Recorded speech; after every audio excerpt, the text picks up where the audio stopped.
தெய்வம் நம்மை ஆசீர்வதிப்பாராக. இங்கே இப்பொழுது நான் வாசிக்க போகிறோம் அப்போஸ்தலருடைய புஸ்தகம் 17வது அதிகாரம் 30வது வசனத்தை நான் வாசிக்க போறோம். அப்போஸ்தலருடைய புஸ்தகம் 17வது அதிகாரம் 30வது வசனத்தை நான் வாசிக்க கேட்போம். அறியாமையுள்ள காலங்களை தேவன் காணாதவர் போல் இருந்தார். இப்பொழுதோ மனம் திரும்ப வேண்டும் என்று எங்குமுள்ள மனுஷர் எல்லாருக்கும் கட்டளையிடுகிறார். இந்த வசனத்தை நம்ம எங்க வாசிக்கிறோம் அப்படின்னு கேட்டா அப்போஸ்தலருடைய புஸ்தகம் 17வது அதிகாரம் 30வது வசனத்துல நம்ம வாசிக்கிறோம். அறியாமையுள்ள காலங்கள்ல கர்த்தர் எப்படி இருந்தாரு? காணாதவர் போல் இருந்தார். அறியாமையுள்ள காலங்கள்ல கர்த்தர் காணாதவரை போல இருந்தார். இப்பொழுதோ மனம் திரும்ப வேண்டும் என்று அறிந்து கொள்ளும் பொழுது நாம் மனம் திரும்ப வேண்டும் என்று எங்கும் உள்ள மனுஷர் எல்லாருக்கும் கட்டளையிடுகிறார். அப்ப வேதத்துல நம்ம வாசிக்கும் பொழுது இப்படிப்பட்ட ஒரு வசனத்தை நம்ம வாசிக்கிறோம். அறியாமை உள்ள காலம்.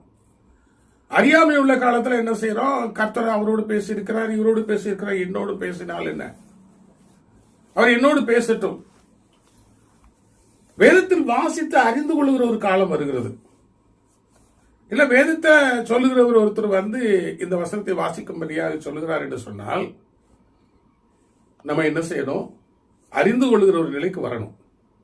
அறிந்து கொள்ளும் பொழுது நம்முடைய மனம் திரும்ப வேண்டும். பெரிய மனவர்கள நூற்றுக்கு அதிபதி கொர்நேலியை குறித்து வாசித்தோம். இன்னொரு நூற்றுக்கு அதிபதி இயேசுவானவர் இந்த பூமியில மனித அவதாரமாக இருக்கும் பொழுது அவரை தன் வேலைக்காரன் சுகமாக வேண்டும் என்று அழைத்ததாக நாம் வாசிக்கிறோம். இயேசுவானவரும் அந்த நூற்றுக்கு அதிபதி வீட்டுக்கு போய் அந்த வேலைக்காரனை சுத்தமாக வேண்டும் என்று சொல்லி யூதர்கள் அவரை வேண்டிக் கொண்டார்கள் என்று நாங்கள் வாசிக்க முடியும். நேரம் இல்லாத பகுதியெல்லாம் நான் பார்க்கல, நான் சுருக்கமா சொல்றேன். அப்ப அவங்க என்ன சொல்றாங்கன்னா, ஆண்டவரே அந்த புறஜாதியான ஆகிய நூற்றுக்கு அதிபதி கொர்நேலியை போல அவனும் ஒருத்தன் அங்க அவனுக்கு பேர் எங்க இல்ல. நூற்றுக்கு அதிபதி நம்முடைய ஜனங்களை நேசிக்கிறான். நம்முடைய ஜனங்கள்னா யூத ஜனங்களை இயேசுவை சேர்த்துக் கொண்டார்கள். நீனும் ஒரு யூதர். நம்முடைய ஜனங்களை அவன் நேசிக்கிறான். நம்முடைய ஜனங்கள் மெய்யான தெய்வத்தை ஆராதனை செய்வதற்கு ஒரு ஆலயத்தையும் கட்டி கொடுத்திருக்கிறான். ஆனபடினாலே இந்த நூற்றுக்கு அதிபதி வீட்டிற்கு நீ போகும், அந்த வேலைக்காரனை சுகமாக்கவும் அவன் தகுதி உள்ளவனாக இருக்கிறான் என்று அவர்கள் சொன்னார்கள். ஆண்டவராகிய இயேசு கிறிஸ்து அதை கேட்டுக்கொண்டே முன்பு நடப்பதையும் நடந்ததையும் இப்போது நடப்பதையும் பின் நடப்பதையும் அறிந்திருக்கிற தேவனாய் இருக்கிறவர் அல்லவா, சரி என்று சொல்லி அவன் வீட்டுக்கு போனதாக நாம் வேதத்திலே வாசிக்கிறோம். பிரியமானவர்களே, இந்த நூற்றுக்கு அதிபதி மிகப்பெரிய ஒரு பணக்காரன், 100 பேருக்கு அதிபதி. அப்போ அப்படியான வீடுடைய சூழ்நிலை எல்லாம் நீங்கள் யோசிச்சு பாருங்க எப்படி இருந்திருக்குன்னு சொல்லி. நான் ஒரு பிரபலமான ஒரு ஊழியக்காரத்தில் 1-2 வருஷங்கள் அவரோட நான் ஊழியம் செய்தேன். சில பணக்காரர்கள் வீட்டுக்கு போகும்பொழுது அந்த வீட்டுக்குள்ள போகவா அப்படின்னு சொல்லும்போது எனக்கு பிரபலமான ஊழியக்காரர் போகிறார் அப்படின்னு நானும் போக தானே செய்யணும். ஏன்னு சொன்னால் அங்கே விரித்திருக்கிற கம்பளத்தில் கால் வைக்கிறதுக்கு எனக்கு யோசனையா இருந்தது. அவள் வெளியேறப்பட்ட கம்பளமெல்லாம் விரிக்கப்பட்ட அந்த அரண்மனை போன்ற வீடுகளுக்குள் நான் போகும் பொழுது தயங்கி இருக்கிறேன். அவ்வளவு பெரிய பணக்காரர்கள் இருக்கிறார்கள்.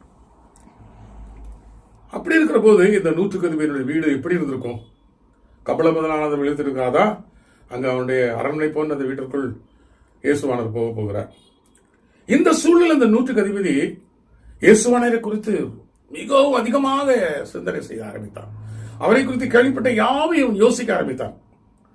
உடனே அவன் தன் சேவரை அனுப்பி தான் போய் ஆண்டவருடைய பாதத்தில் விழுவதற்கு கூட தகுதி இல்லாதவனா தன்னை நினைத்துக் கொண்டு, ஐயா, என் வீட்டுக்குள் நீங்கள் வர வேண்டாம்.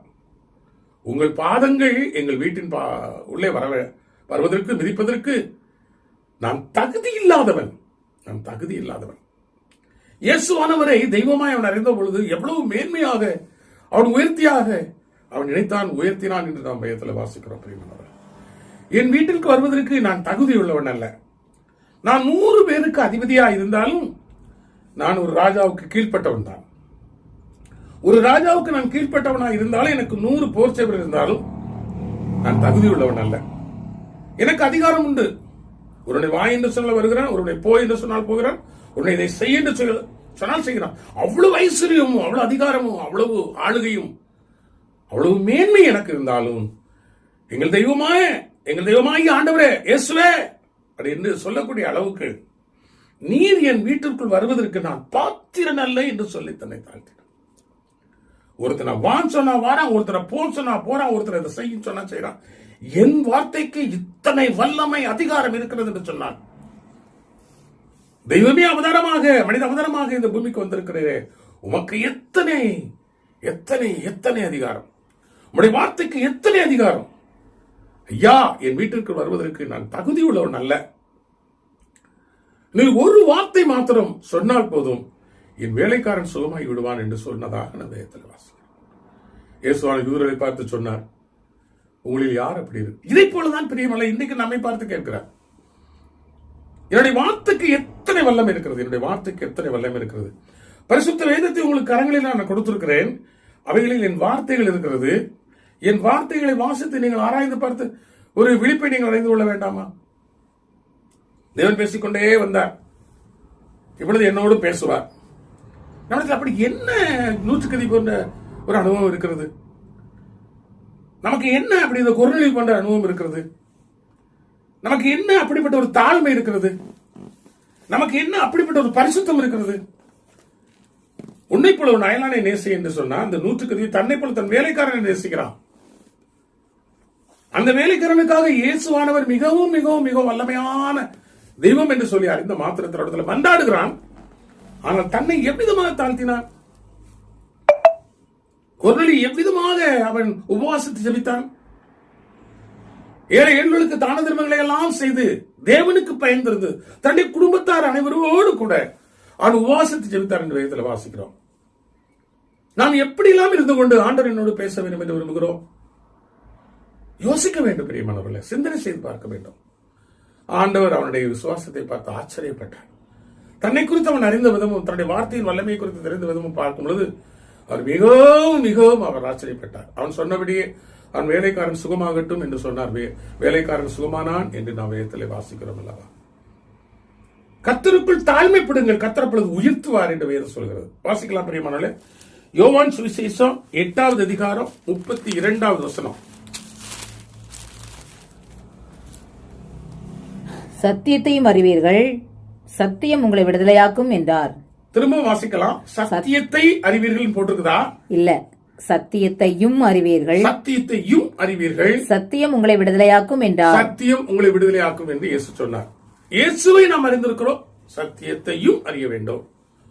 அப்ப இயேசுவை அறிந்தால் மாத்திரம் போதாது, சத்தியமும் நமக்கு தெரிய வேண்டும். பிலாத்து இயேசுவை அறிந்திருந்தாரா? நிச்சயமாக கேள்விப்பட்டிருக்கிறார், நிச்சயமாக அறிந்திருக்கிறார். பிலாத்து இயேசுவிடத்தில் கேட்கிறார், நீ யாரு, நீ யாரு, நீ யாரு? இயேசு சொன்னார், சத்தியத்திற்கு சாட்சி கொடுக்க நான் வந்தேன். பிலாத்து கேட்டா சத்தியம்னா என்னது தெரியாது.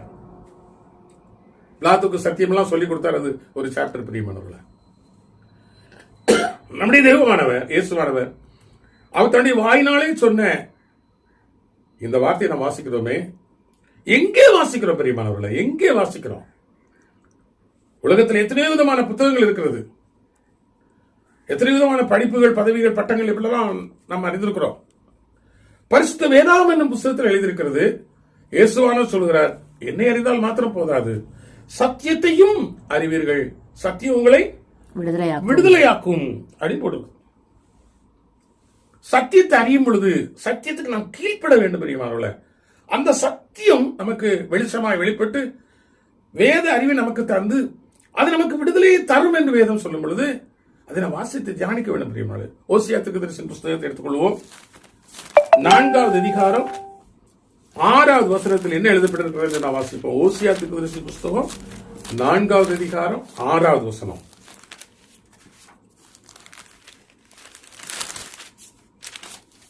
என் ஜனங்கள், ஆண்டவராகிய தெய்வம் கிறிஸ்தவர்களை பார்த்து என்ன சொல்றார்? என் ஜனங்கள் அறிவில்லாமையினால் சங்காரமாகிறார்கள். நீ அறிவை வெறுத்தாய். யாரை பார்த்து சொல்றாருன்னா, என் ஜனங்கள் அறிவில்லாமையினால் சங்காரமாகிறார். அதுக்கு காரணம் யார் தெரியுமா? வாசிக்கிறார். நீ அறிவை வெறுத்தாய். ஆசாரியனை பார்த்து சொல்றாரு, நீ அறிவை வெறுத்தாய், ஆகையால் நீ என் ஆசாரியனா இராதபடிக்கு நானும் உன்னை வெறுத்து விடுவேன். நீ உன் தேவனுடைய வேதத்தை மறந்தாய், ஆகையால் நானும் உன் பிள்ளைகளை மறந்து விடுவேன். நானும் விசுவாசிகளை மறந்து விடுவேன் என்று சொல்கிறார். பிரியமானவர்களே, என் ஜனங்கள் அறிவில்லாமையினால் அழிந்து கொண்டிருக்கிறார்கள், சங்காரமாய் கொண்டிருக்கிறார்கள். அதுக்கு காரணம் என்ன என்று சொன்னார், அவளை நடத்துகிற அந்த பாஸ்டர்னு ஒருத்தர் இருக்கான் பாத்தீங்களா, நடத்துகிற ஃபாதர்னு ஒருத்தர் இருக்கார் பாத்தீங்களா, நடத்துகிற பாதிரியார்னு ஒருத்தர் இருக்கார் பாத்தீங்களா, அவரை குறித்து வேதம் சொல்கிறது, என் ஜனங்கள் அறிவில்லாமையினால் அழிந்து போகிறார்கள். அதற்கு காரணம், ஆசாரியனே நீ அறிவை வெறுத்தாய். என்ன அறிவை? வேதத்தை அறிகிற அறிவை நீ வெறுத்தாய். நீ வேதத்தை மறந்தாய். எவ்வளவு ஒரு வேதனையான ஒரு வார்த்தையை ஓசியா மூலமாக ஆண்டவர் சொல்லி இருக்கிறார் பிரியமானவர்களே. ஆகையால் நீ ஆசாரியனா இராதபடிக்கு நான் உன்னை மறந்து விடுவேன் எச்சரிக்கிறார். இன்றைக்கு ஏராளம் ஏராளம் ஏராளமான ஐயோ ஆண்களும் பெண்களும் நாங்க பெரிய ஆசாரியர், நாங்க வேதத்தை சொல்லுங்க. வேதத்தை சொல்ற மாதிரி உங்களுக்கு வேதம் தெரியுமான்னு பாருங்க. தேவன் உங்களை அழைத்தாரா என்று பாருங்கள். தேவன் உங்களை அழைத்தாரா என்று பாருங்கள். வேதத்தை நீங்கள் தெரிந்திருக்கிறீர்களா என்று பாருங்கள். நீங்கள் தெரிந்திருந்தால் நீங்கள் வேதத்தை சொல்லுங்கள். நீங்கள் ஆசாரியரா என்று முதலில் யோசிங்க. உங்களை ஆசாரியராக அழைத்தது யார்? அபிஷேகம் பண்ணினது யார்? யோசிக்க வேண்டாமா? தெய்வ பயம் என்று ஒன்று இருக்க வேண்டாமா? அதை சொல்லுவாங்க. பிரம்ப எடுத்தவன்லாம் என்ன அப்படி சொல்லுவாங்க, தடி எடுத்தவனா தண்டல்காரனா. இது என்னது பிரியமானவர்கள? இந்த பசுத்த வேதாமத்தை எடுத்து நான் பெரிய தண்டல்காரனா? இதை சொல்லும்போது நானும் கூட இடத்துல குத்தப்படுகிறேன். என்னை தேவன் அனுப்பினாரா? என்னை தேவன் தெரிந்து கொண்டாரா? யோசிக்கிறேன் பிரியமானவர்கள. சான்று இருக்கிறதா? என் உள்ளம் அதை சொல்லுமா? என்னை நானே தானே தருவேனா? அப்படின்னு நான் ஆண்டோடைய வேதத்தை நான் தொடர்ந்து சொல்லலாம். கர்த்தர் நம்மை ஆசீர்வதிப்பாராக.